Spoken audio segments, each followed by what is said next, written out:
KC's Corner here on 97.5 KDEE. A little John B with a little, don't talk, baby, just groove with me. Take a sip. But right now, I got my main man. You know what I'm saying? I didn't do it. I met the guy on Twitter, but little did I know, the family's been close for a minute, man. I got my man, Sportswaves. I know him as Kyle, but you guys know him as Sportswaves on Twitter. He's from Sacramento, representing 916 to the fullest. Now he's in the Bay doing his thing. He's really all over the state of California, man, doing his thing, man, branding, doing a whole bunch of other stuff. His blogging and always talking about sports on Twitter. He's right here with me right now, though, man, on KC's Corner. I got my man Sportswaves. What's good with you, dog?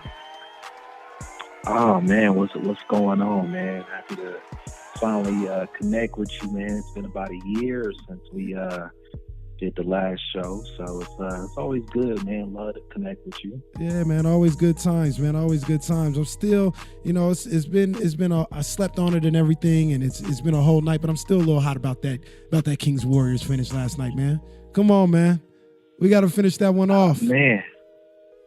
Yeah, man, we got to finish that one. That game last night was it was crazy, man. It was a close game, a lot of back and forth. But like you said, the Kings got to finish those games off if they want to make the playoffs, man. Those games are big games, especially looking at the schedule for these next couple games here, all top playoff teams. So yeah, that game was a big game that they needed to finish off, but they came up short. But the Warriors is what? That's the top team in the West. Come on, man. It's the Warriors. That's a team full of 5 All-Stars. Steph Curry out here with 10 threes like it's nothing. Flick of the wrist like it's nothing, man. So, that's going to happen. But I wanted to have you on, man, because we've had numerous conversations back and forth on Twitter, usually on the same page with pretty much everything on the same wave, no pun intended. You know what I'm saying? But, right. The Kings, Sacramento, you understand just like how I understand how their success just blew everybody out of the water this year and what they've been able to do so far. I think, much like myself, you kind of thought they'd be a little better than people were giving them credit for at the beginning of the season. Did you see it like this? Is this even a shock for you? I can't even tell you. I saw them getting 30 wins by the All-Star break, but I knew they had a lot of talent there. Have they exceeded your expectations, or did they match your expectations right now? I think I was one of the only people who really believed that the Kings would actually be good this season. But with that being said, they have still exceeded my expectations. I didn't expect them to be this good. Like, I didn't expect them to be really actually competing for a playoff spot. I mean, because if you look at the teams that was in the playoffs last season, I'm like, I don't know who really is going to fall off from the teams that were in the playoffs last season.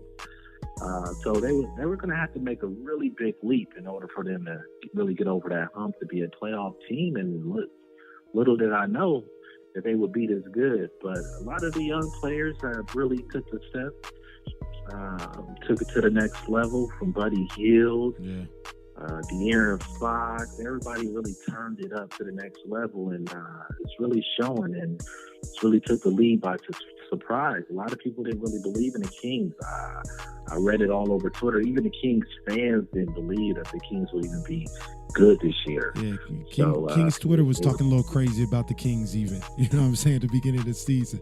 Now look, I'm gonna stick my chest out on this one for a little while longer. I'm not gonna do it forever, but for a little while longer, because I'm not gonna say me and you were the only ones. That would be ridiculous. But I know we went to bat a lot of times in this whole Marvin Bagley versus Luka Doncic situation here that was going on, especially on Kings Twitter. They was getting mad at us. They get mad at us a lot of the times on Twitter. But, it's because we spit facts, man. It's because we spit facts, you know what I'm saying? But Marvin Bagley, 28-14 the other night against the Warriors. And it's looking like a situation where he's the type of guy where he just needed the minutes, because he's looking like a beast out there right now. And he's only 19 years old. 19. Your thoughts on Marvin Bagley so far in his rookie campaign?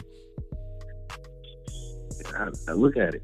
Like you said, all he needed was a minute. He led the Kings in minutes last game or last night, and you see the production. He put up 28 points, 14 rebounds, And that was off the bench, still not a starter, and he was still incredible. You could see, and he if you watched the game last game, he started off slow. Durant picked his pocket of like his first two when he first got the ball. Durant took the ball from him twice, but he kept going at him. He was resistant and relentless out there.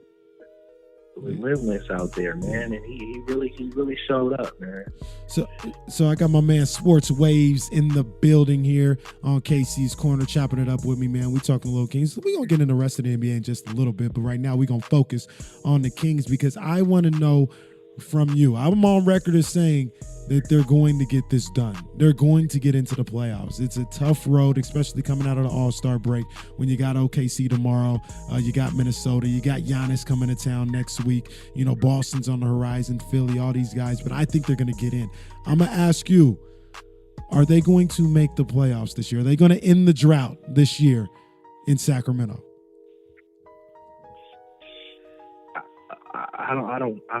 There's without a doubt that the Kings will be in the playoffs. Hey. Without a doubt, the Kings will be in the playoffs this year. I don't even think it's a question. That's what I'm talking about. Hey, they got a tough schedule coming up here, but I mean, listen, they are on the rise.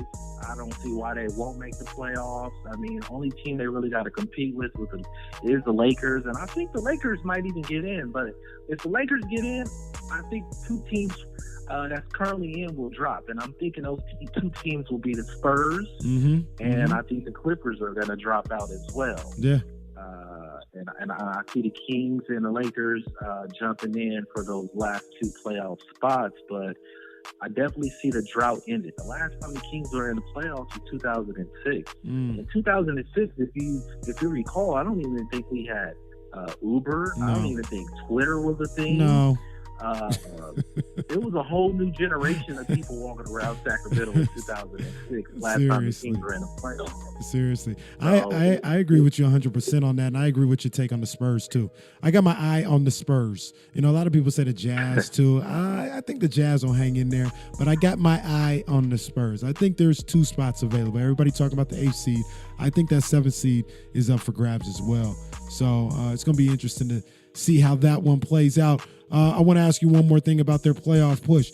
If the Kings are going to get into the playoffs, who's the one guy you see elevating this team and elevating them to the point where it's like, not necessarily get on my back, but who's really going to turn it up? For me, I think that guy is Marvin Bagley. I think what he's going to bring these final 25 games is another dimension that's going to take this team to another level and push them into the playoffs. Who do you see in that scenario for the Kings? I think it really is. It's the overall team. I really want to pinpoint it on one guy. I think Marvin Bagley does have a lot to do with it, and I think he will take those steps here in the second part of the season with more minutes and more experience in his hands.